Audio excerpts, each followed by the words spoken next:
The wine glass left Hanaseo's hand and emptied itself down the front of an expensive tailored suit. "Oh no," she said, in a voice with no apology anywhere in it. "How clumsy of me. That is the third one tonight." Across the table, date number 5 shot to his feet, red wine bleeding through white silk, his face twisting out of its charm into something uglier. "You did that on purpose," he hissed. "Of course I did," Hannah said sweetly and stood, dropping her napkin into his plate. "You have spent this entire dinner talking about my father's net worth and not 1 second asking my name. So here's some free advice, Sung-ho. The next woman your money buys you, try asking what she likes. We both already know it will not be you." She walked out of the restaurant with her chin high and her chest cold. And that was date number 5, dead on arrival, exactly the way she had planned it. Before this story pulls you all the way under, do yourself one favor. If you have ever wanted to be loved for who you are and not for what sits in your bank account, tap subscribe and hit that like button right now, because what happens to this woman over the next hour is going to stay with you long after it ends. The next morning, Hannah stood in her father's study like a soldier called in to be sentenced. Seo Jun-ho did not look up from his papers. "5," he said. "5 men I have brought to you this year. Good families, good names, and you have humiliated every single one. They came for the money, father, not for me." "They came for a marriage," he snapped, finally lifting his eyes, "which is a great deal more than you have ever tried to offer one of them." He set down his pen with a click. "There is a 6th, Jin Tae-hyun. The Jin Empire wishes to join with ours, and his father and I have shaken on it.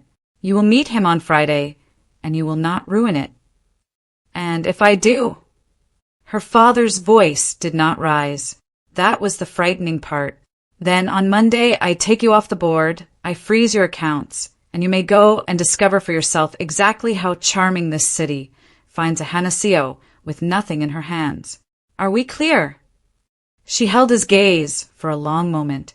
"Crystal," she said, and left before he could see her hand shaking.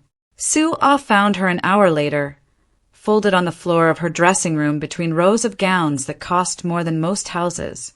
"He cannot really mean it," Soo-ah said, lowering herself down beside her. "Cut you off completely. He is bluffing." "He is not bluffing." Hannah stared up at the ceiling. "He thinks a marriage will fix me. Marry the heir, become a wife, stop embarrassing the family name." She laughed, and it cracked straight down the middle. 5 men, Soo-ah. Not one of them ever looked at me. They looked at the empire standing behind my shoulder. And the few who looked closely, Hannah added quietly, only saw that I did not match. My father is the most Korean man in Seoul, and my mother was a black woman he loved and then spent years quietly apologizing for. I have been the daughter who looks wrong in every family photograph. Too foreign for his world. Too privileged for my mother's. Half of 2 places and at home in neither. Soo-ah reached over and took her hand. "So you have never once been simply seen." "Never," Hannah said. "Not one single time in my life." "So what are you going to do?" And that was the exact moment the idea arrived, slow and dangerous and perfect. "My father wants me to charm the Jin heir," Hannah said, sitting up. "He never once said as whom." She turned to Soo-ah, and for the first time in days there was light behind her eyes. "Tell me, what does a man chasing a merger want least in all the world?" Soo-ah frowned. "I do not follow." A poor woman with nothing to offer his empire. Hannah smiled slowly. "I am going to that dinner, Soo-ah, but not as Hanaseo. I am going as the cleaning lady. I will be so plain, so far beneath him, so completely without value to his precious fortune, that the great Jin Tae-hyun will call the whole arrangement off himself. And then my father cannot blame me for a man who simply walked away." "That," Soo-ah breathed, "is insane." "That," Hannah said, "is the closest thing to freedom I have left." What Hanaseo did not know was that across the river in Gangnam, in a glass tower that scraped the clouds, the great Jin Tae-hyun was wrestling with the very same thought. He stood at the window of his office, and behind him his father's voice pushed against his back. "Friday," the elder Jin said. "The CO girl. You will be there, Tae, and you will be charming." "I am always charming," Tae said without turning around. "It has never once seemed to matter." He was thinking of Yuna, the woman who had said she loved him for 2 whole years, who had wept when he proposed, then wept far prettier tears the moment she discovered the agreement protecting his fortune, and walked out that same night with a lawyer already on the phone. He was thinking of every woman since, each one with the Jean money counted neatly behind her smile before she ever learned his middle name. "They all see the surname," Tae said quietly. "Not one of them has ever seen me." "The surname is who you are," his father replied. "The sooner you make peace with that, the better." But Tae had already decided. He would go to this dinner. He would meet the CO heiress. One more fortune raised from the cradle to want his. But he would go as no one at all. No suit worth a car. No watch worth a house. No signet ring on his hand. He would walk in as a plain man with empty pockets. And for one night, he would finally learn who people became when they could not see his money. "I will be there," Tae told his father. He did not say how. That night, alone in an apartment that could have housed 30 families, Jin Tae-hyun opened his wardrobe and pushed past the rows of suits that cost more than cars until he found it.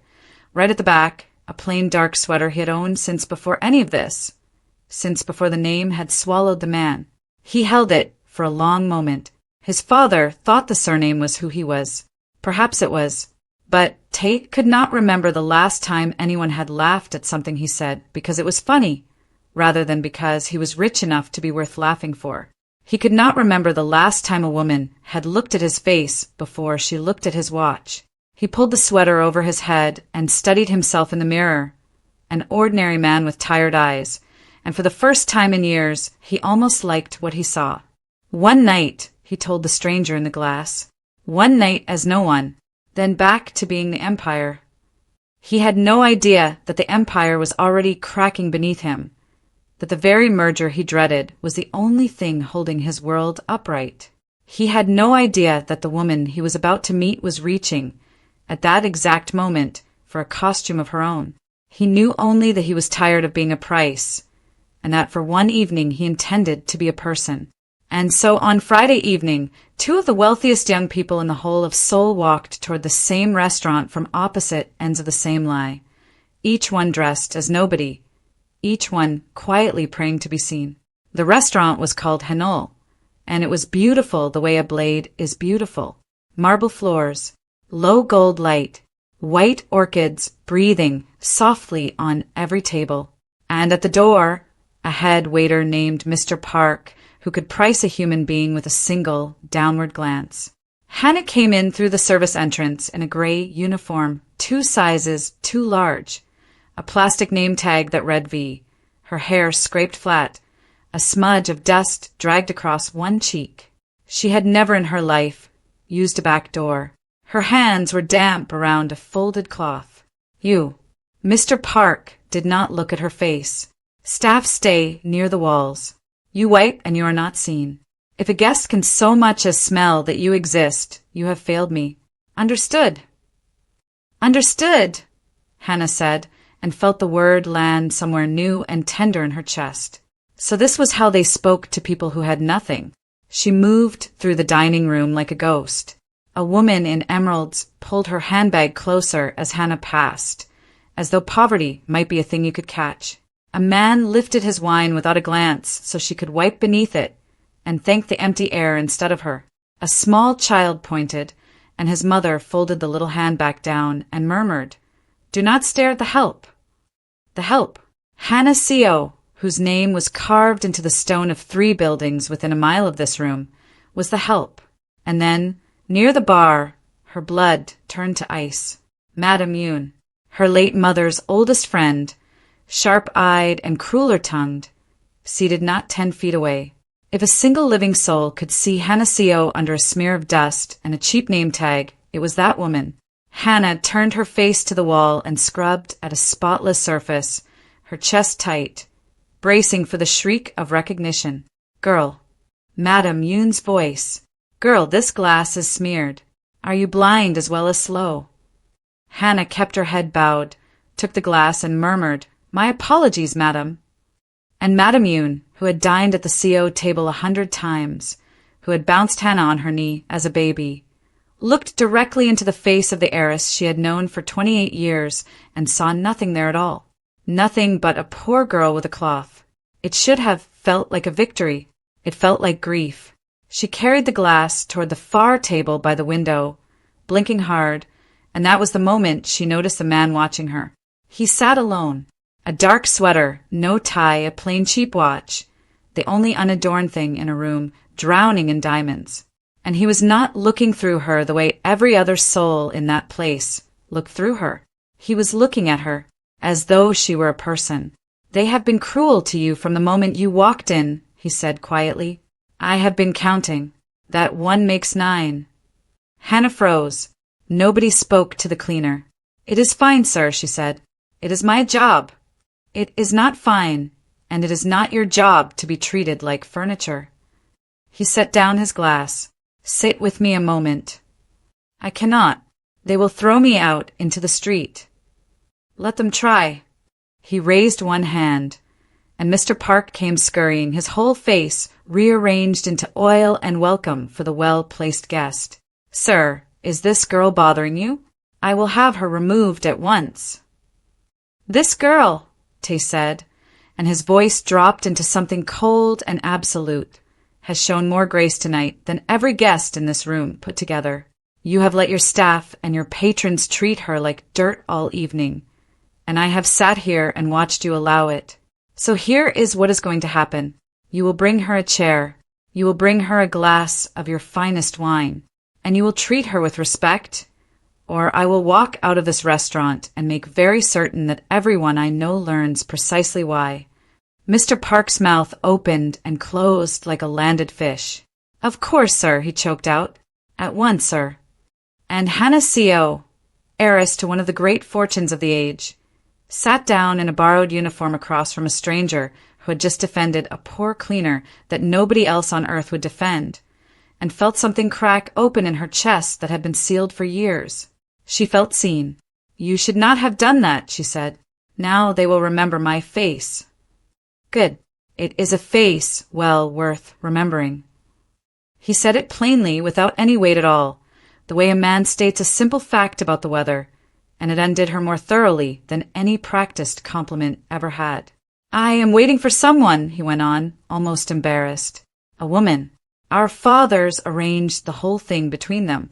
A merger with a wedding stapled to the front of it. Hannah kept her face very still, and you do not want her. I do not want one more person who has counted my worth before she has bothered to learn my name." He turned his glass slowly between his fingers. "I came here tonight dressed like this on purpose. No one important ever looks twice at a man in a cheap sweater. I wanted to know who I am when the money is invisible." He smiled at himself. "Foolish. You must think me a complete madman." "No," Hannah said softly. "I think you might be the only sane person in this entire room." Because she had done the very same thing, for the very same reason, and neither of them yet knew it. What Hannah could not know, what only you watching now and that empty chair beside him knew, was that the plain man in the cheap watch was Jean Tae-hyun himself, the very heir she had dressed in rags to repel.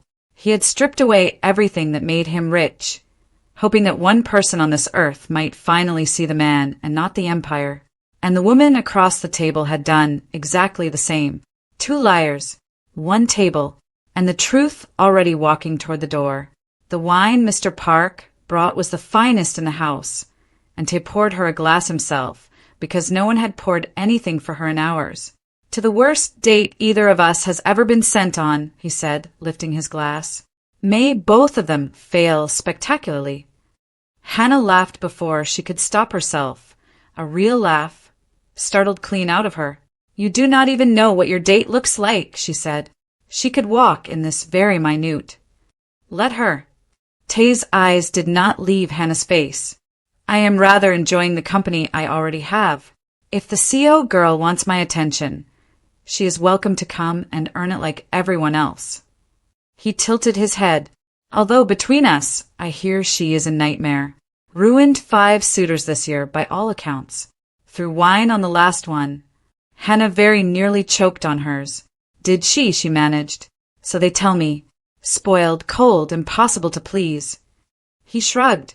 I came here expecting a monster in diamonds. Instead, I am sitting with the only honest person in the building, and I find I am in no hurry whatsoever for the monster to arrive. If only you knew, Hannah thought, half in agony and half in something dangerously close to joy.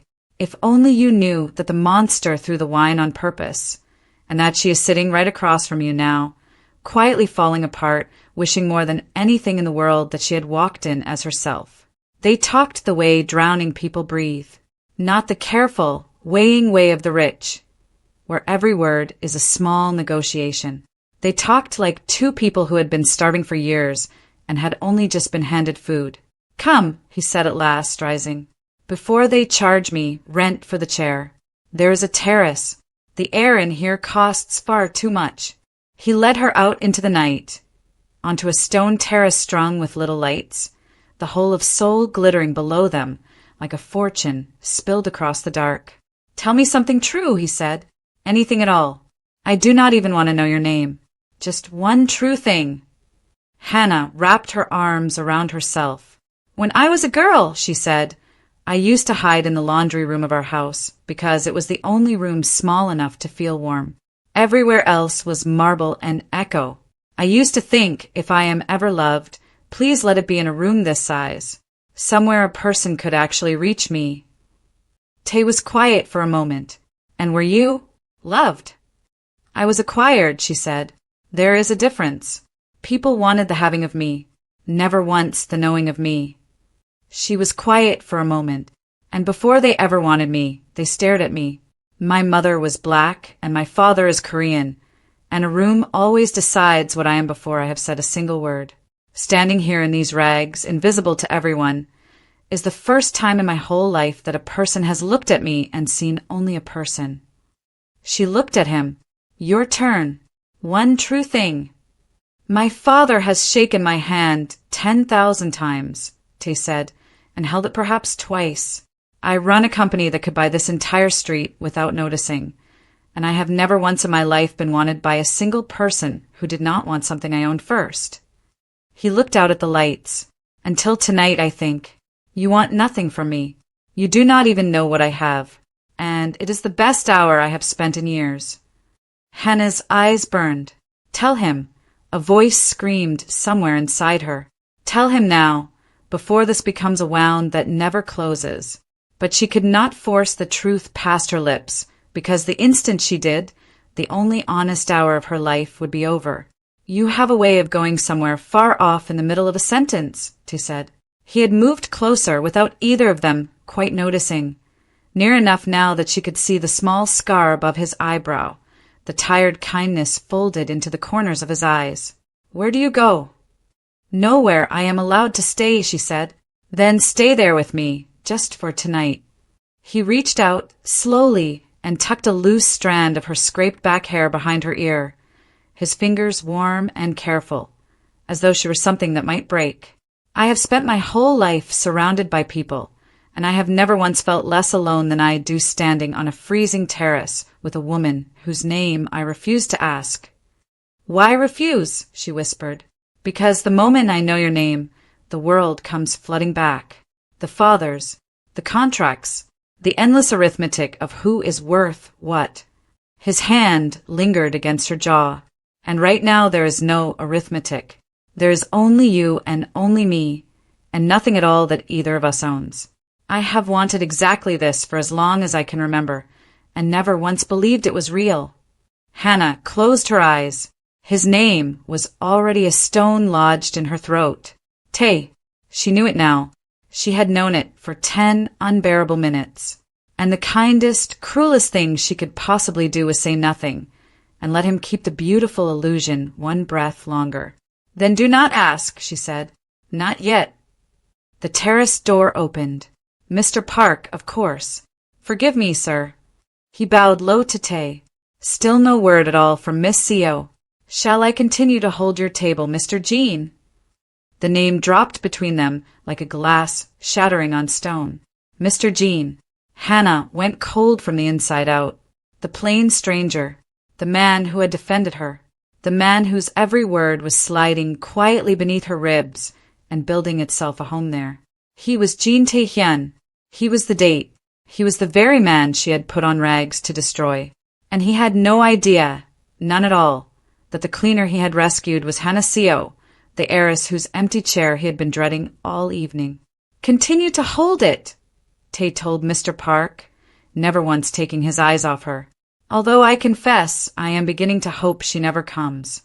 When the door closed again, he smiled at her, soft and open and unguarded, and it was the cruelest thing she had ever seen, because every bit of it was meant for a woman who did not exist. You have gone pale, he said. What is wrong? Everything, she wanted to say. You are him. I am her. We have both been honest with the one single person we should have lied to. Nothing, she whispered instead, and despised herself for it. Tell me one more true thing. Please, just one more. She wanted a single minute longer, as nobody. One more minute of being wanted with nothing in her hands. Just one. She did not get it. The doors of Hanul swept open, and two old men walked in together, laughing like wolves that had already fed. Seo Jun-ho and the elder Jean. They had come, the pair of them, to admire the match they had arranged over a handshake and a cigar. Chairman Seo's eyes swept the room for his daughter in silk and diamonds and found nothing. Then his gaze fell, almost by accident, onto the cleaner standing out on the terrace in a gray uniform, and his whole face split open with horror. Hannah! His voice cracked across the marble like a whip. What in God's name are you wearing? The entire restaurant turned to look, and in the very same breath, the elder Jean strode forward and clapped the plain stranger hard on the shoulder. Tae-hyun, my boy, I see you have already found the Seo girl. 2 names, 1 heartbeat. The masks did not slip. They detonated. Tae turned to the woman in front of him, the cleaner, his V, and watched the truth rearrange her face like a slow catastrophe unfolding in real time. Not a cleaner.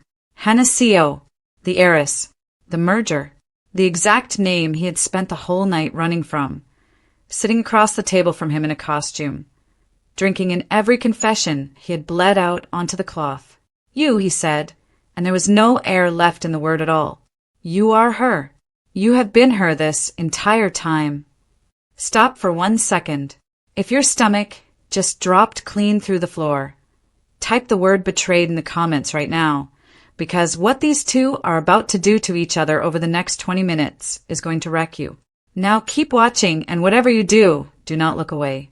Tae, please. Hannah reached for him. Let me explain. I did not plan any of this. I came here to ruin the date, so my father would finally let me go. I did not know it would be you. I did not know the man being kind to me was the man I had been sent to meet. So all of it was a lie. His voice had gone very quiet, and the quiet was so much worse than any shout. The laundry room, the wanting to be seen, the poor girl with the sad eyes. Was a single word of it real, or was it sport? The heiress slumming in a costume to amuse herself for one evening. It was all real. The tears came and she let them fall. Every word of it, Tae. For 1 hour I was more honest than I have been in my whole life, because for 1 hour you did not know who I was. That was never the lie. The lie was the dress I was supposed to walk in here wearing. This, she pressed a hand flat to her chest. This part was true. But the fathers were beaming. The merger was blooming right in front of their eyes. Their children, scarlet and shaking and close enough to touch, had clearly hit it off magnificently.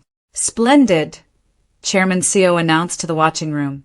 Look at the 2 of them, thick as thieves already. I told you, Jean, they were made for one another. Neither of them heard a single word of it.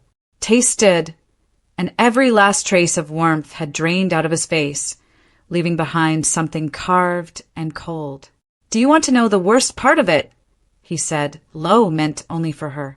"I defended a cleaner tonight because the whole world treated her as though she were nothing. I have never been prouder of anything I have ever done. And it turns out she was richer than every soul in this building. The single decent thing I did all year. And I spent it on a lie, wearing a costume."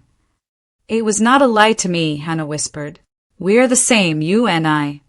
He looked at her, and the disappointment in his eyes was the worst thing she had ever earned. "We both took off our names because we were sick to death of being loved for them. But when you asked me for the truth, I gave it to you. And when I gave you mine, you sat there and let me keep bleeding. You watched me hand you the most honest thing I own, knowing exactly who you were the entire time." He picked his cheap watch up off the table and slid it back onto his wrist. "I liked you better when you were poor." And he walked out of Hanul, past the orchids and the marble and the staring rich, and left her standing alone in a borrowed uniform with two delighted old men celebrating behind her, and the only honest hour of her life walking straight out the door. She went after him. She tore the name tag off her chest and ran. Past Mr. Park, past her stunned father, out into the street where the first cold rain was just beginning to fall. "Tay, stop, please." He did not stop.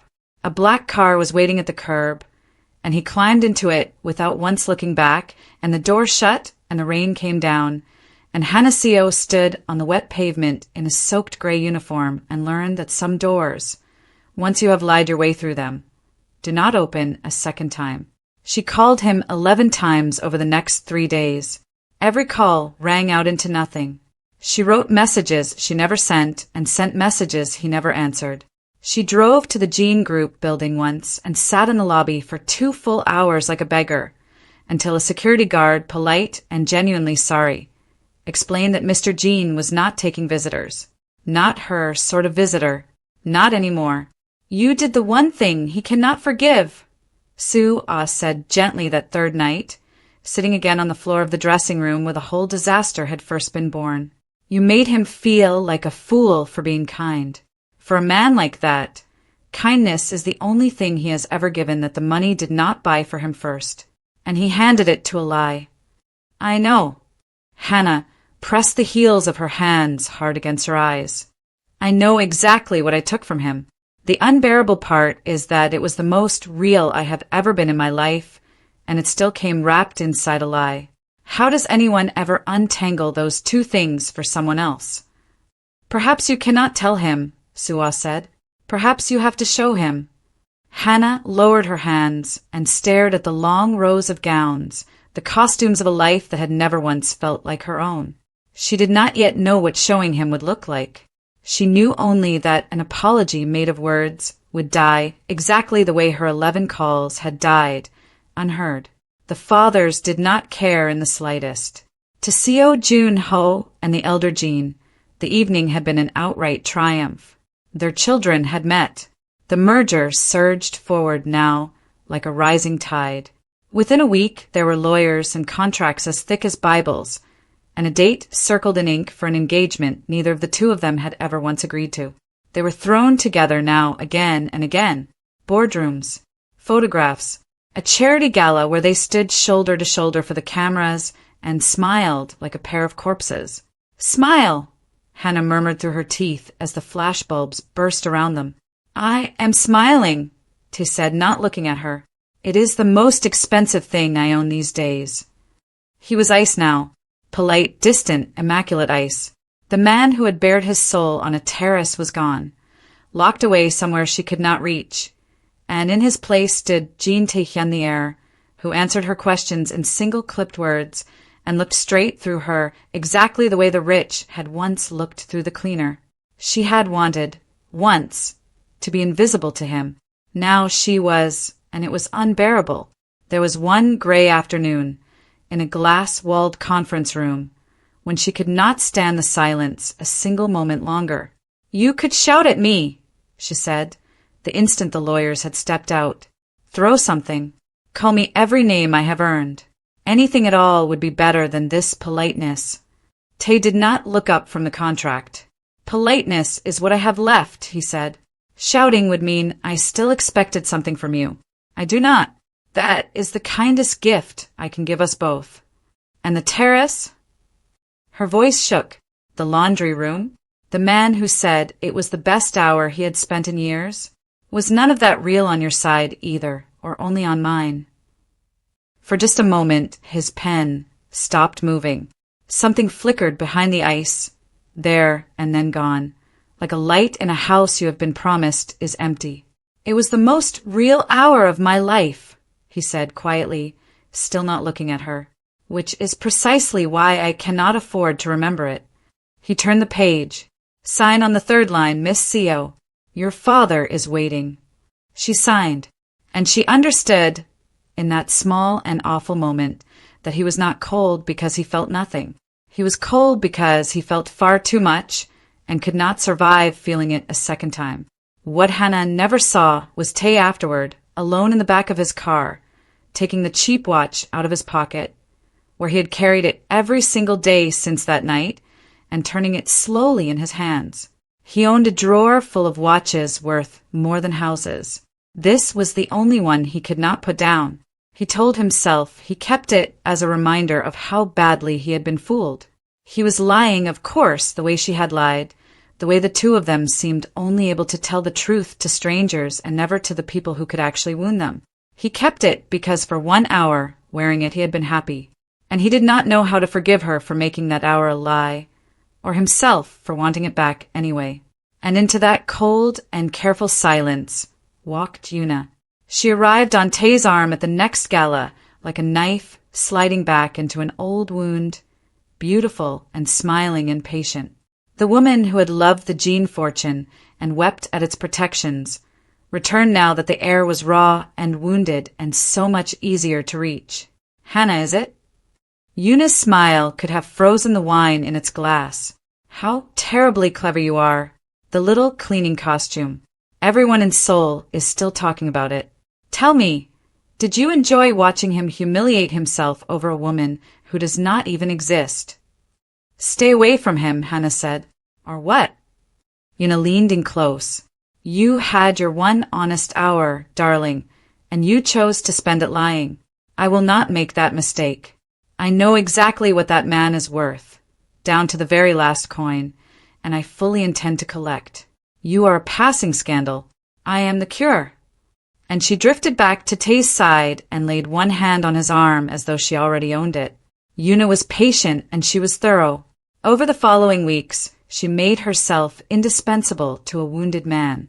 She appeared at his elbow at every event, laughing softly at his jokes, resting 2 fingers on his sleeve, reminding the whole watching city that the great Jin Tae-hyun had a beautiful woman beside him who had never once worn a costume to deceive him.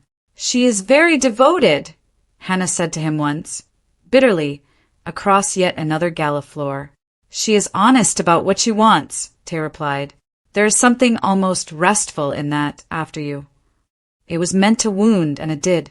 What Tae could not see, because heartbroken men so rarely can, was that Yuna was studying him the way a jeweler studies a stone, searching for the line along which it might be cleanly broken.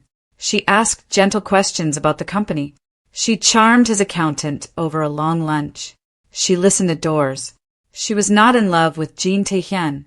She was in love with the size of him. And the moment she discovered that the size was hollow, that the towers were mortgaged and the vault stood echoing and empty, the devotion would vanish like fog off a cold window. Hannah saw it coming because she had spent her entire life being wanted in that exact way, and she knew the precise look of a person counting your money behind their smile. But Tae would not hear a single word of warning from her, so she could only watch and wait and dread the morning when the woman on his arm uncovered the truth and decided to sell it. That morning arrived even sooner than Hannah had feared.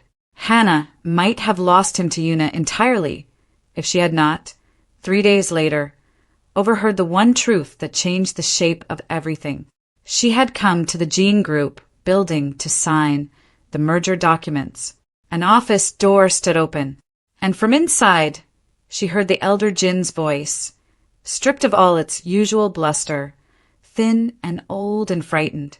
How long can we last without the CO capital?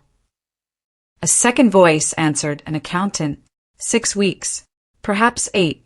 The debts come due in spring, sir. If this merger collapses, Gene Group does not survive it. We lose everything. The towers, the name, all of it gone. Hannah stood frozen in the corridor as the entire shape of the thing rearranged itself in front of her. The merger was not a union of two great fortunes at all. It was a rescue. The mighty Gene Empire was quietly bleeding to death from the inside, and her family's money was the only thing keeping it breathing, which meant Gene Tae-hyun, the man who could not bear to be wanted for his money, was about to be married off for hers. He was the one being saved. He was the one with nothing left, and he did not even know it yet. He learned it that very same night, and worse, so did the rest of the world. Yuna learned the truth the way serpents learn everything, by listening at exactly the right doors, and she understood at once that a drowning Gene was no use to her at all. So she sold it. By morning the story was everywhere. The great Gene Empire was a hollow shell. The heir was a pauper in a borrowed crown, marrying the CO girl not for love, not even for power, but simply to keep the lights switched on. The man who had spent his whole life being wanted for his money now had none of it, and the whole of Seoul was laughing. Hannah found him that evening on the same terrace at Hanul, alone, staring out at a city he could no longer afford. "Come to watch," he said without turning around. "The great Gene Tae-hyun, exposed at last for the fraud he is. It seems I am the fortune hunter after all. I am the one marrying for money. You must be enjoying this enormously." "I am not enjoying a single second of it." "You should be. It is poetry." He laughed, and it was an awful hollow sound. "I accused you of wearing a costume, and all the while I was the one in disguise. A rich man with empty vaults. At least your lie washed off with a little dust. Mine has my name printed on the side of a building I am about to lose. Here is the question that decides everything, and I want your honest answer in the comments before you see what she does next."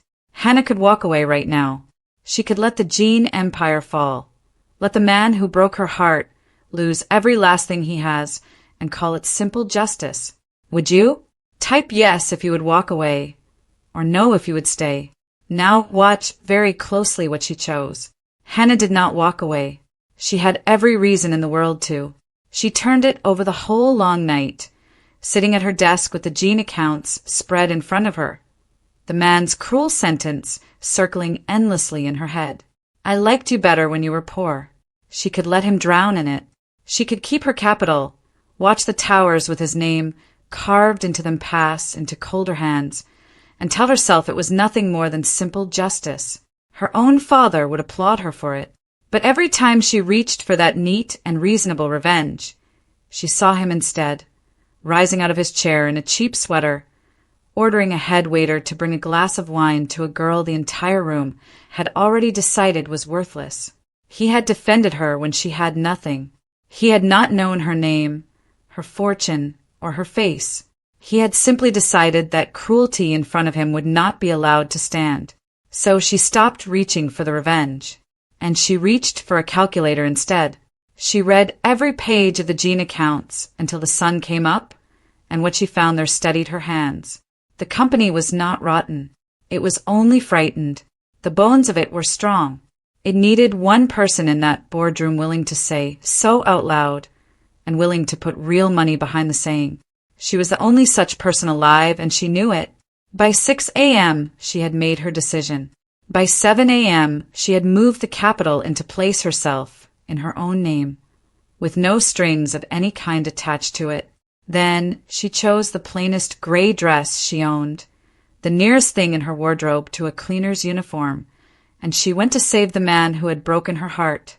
The emergency board meeting was called for 9 a.m. the next morning, the meeting that would decide whether Gene Group lived or died, whether the merger collapsed and dragged two whole families down into the dark with it.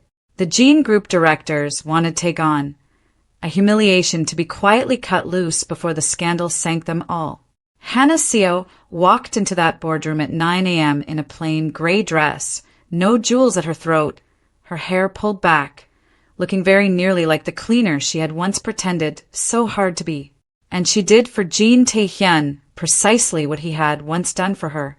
"Gentlemen," she said. An entire room fell silent. "You are about to throw away the finest man in this company because a newspaper printed the word poor next to his name.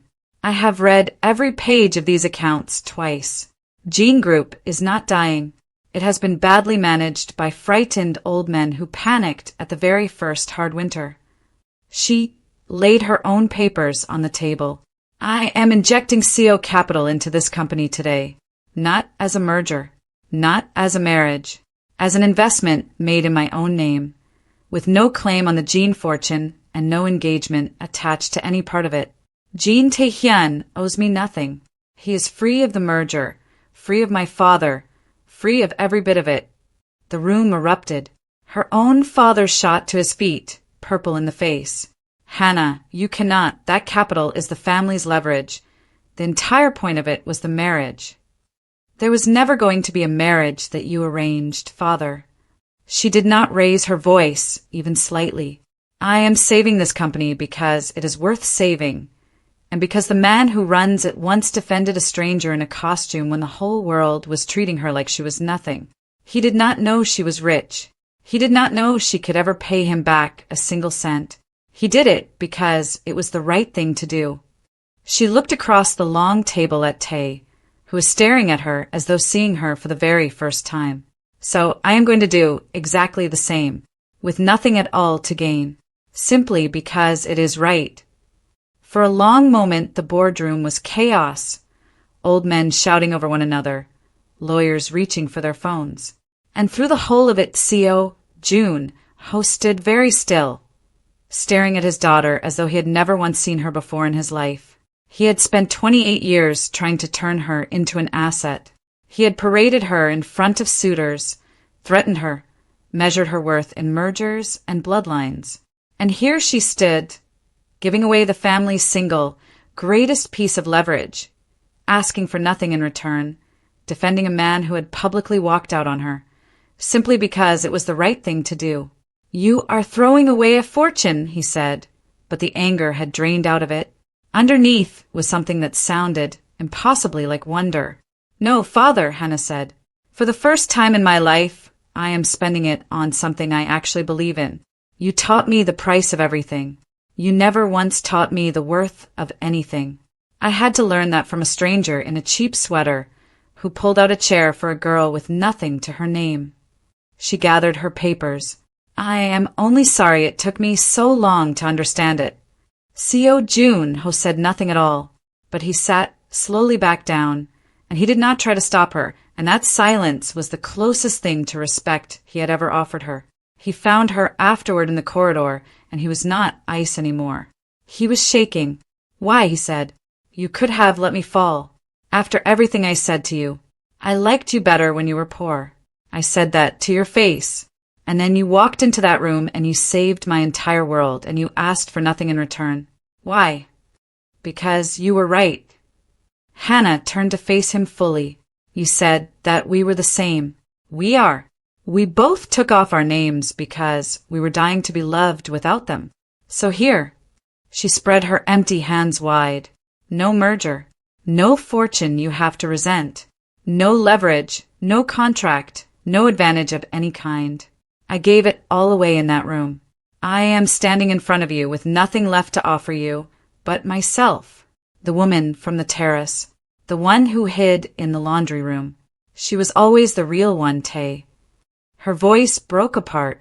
"You told me you liked me better when I was poor. So look at me now. I have made myself poor for you. I have nothing. Do you still want me?"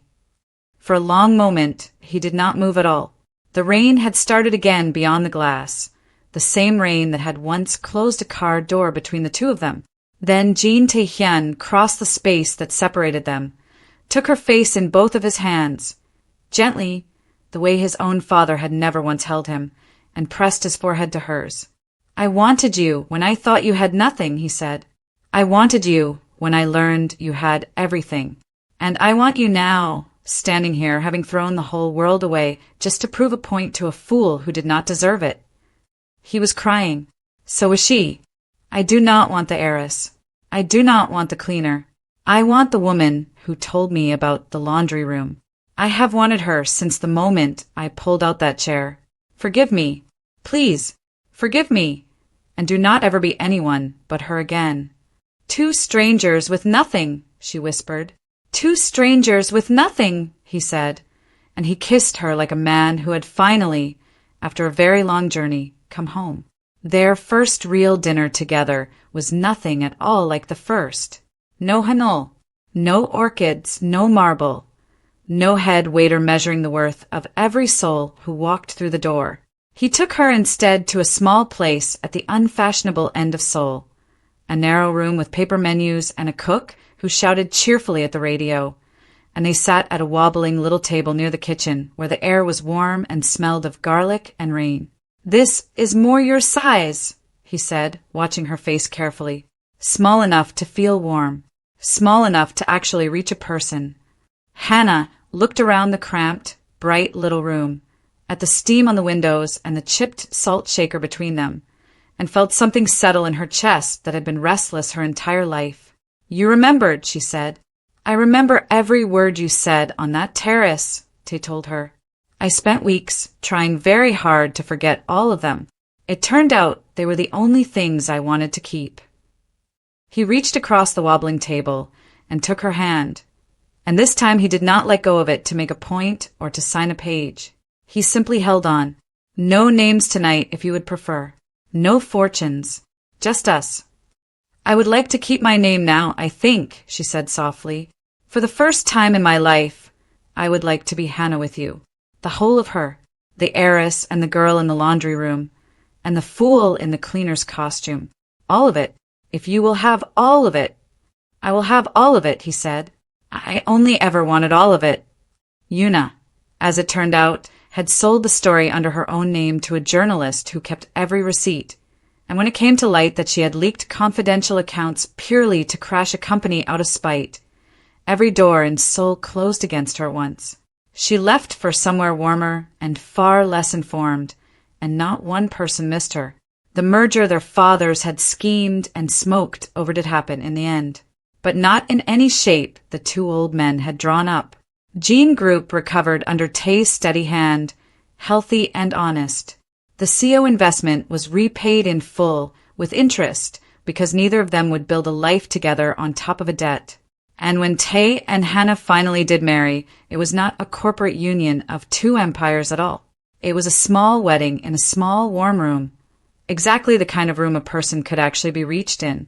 CO Jun-ho gave his daughter away, and, for the first time in her entire life, held her hand instead of shaking it. As for the bride and the groom, they kept one strange little tradition that not a single guest at the wedding ever understood. Once a year, on the night they first met, the two of them would dress in the plainest clothes they owned, slip the rings from their fingers, and walk out into Seoul as two people with nothing.